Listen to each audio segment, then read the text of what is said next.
Yo guys, welcome back to my channel Swag Techie, and it's my third video. Let's get into it.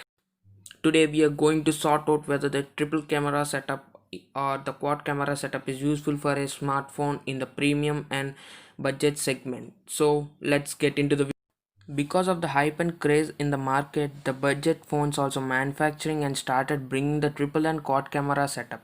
And the one thing left unanswered about the budget phones, are they working properly or not?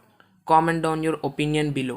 The smartphone manufacturers are mostly concentrating on cameras and bringing multiple cameras on high-end phones, which brought a hype on mid-range phones, except the Pixel phones, which are making wonders with still single camera. Due to high image processing software present in the Pixel phones, they are making wonders with still single camera, which is an absolute wonder. Because of high-end mobiles bringing the multiple cameras, the hype in the mid-range started.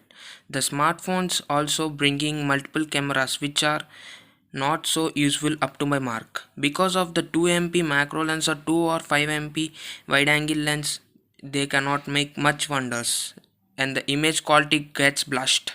With multiple lens combinations, smartphone's camera can achieve some impressive results. A depth sensor lets the phone capture better portrait pics with more bokeh effect. Ultra-wide lens for an wider view, and the TOF time of flight sensor for more accurate depth mapping capabilities for a smartphone or a mobile phone.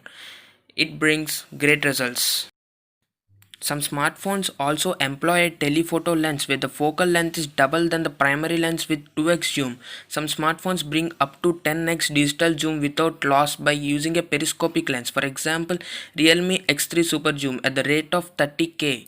Smartphones aim to achieve better low light pics by adding monochrome lens or a high pixel lens by pixel binning technology to the smartphone. Let's talk the history of the multiple cameras and how the era of multiple cameras started. The first dual camera phone was bought out by the HTC in 2007, and it is the first notable smartphone to get dual camera setup. The setup is 4MP primary lens and the secondary camera is 2MP to capture extra data to create depth in the photo, which is very useful.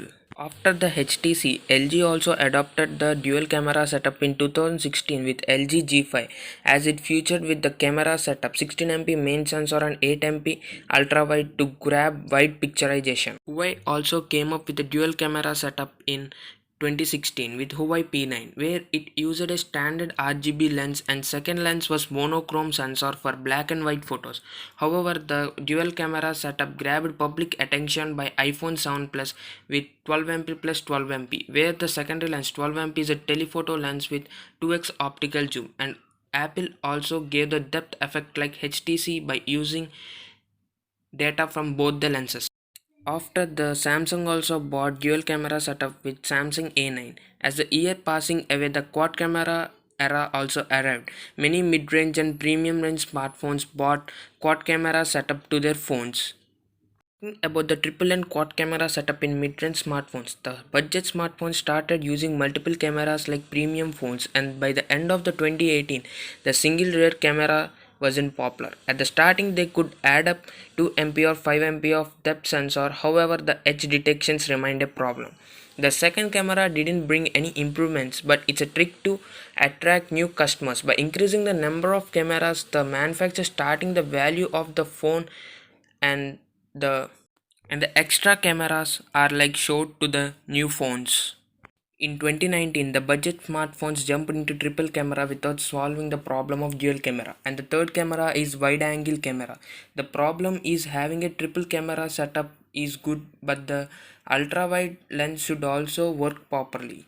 When one smartphone company brings a triple camera setup with 5MP depth sensor and the 5MP wide angle lens, the 5MP wide angle lens is no use. It cannot capture good pics. There will be a lot of noise in the picture and the pic get blushed.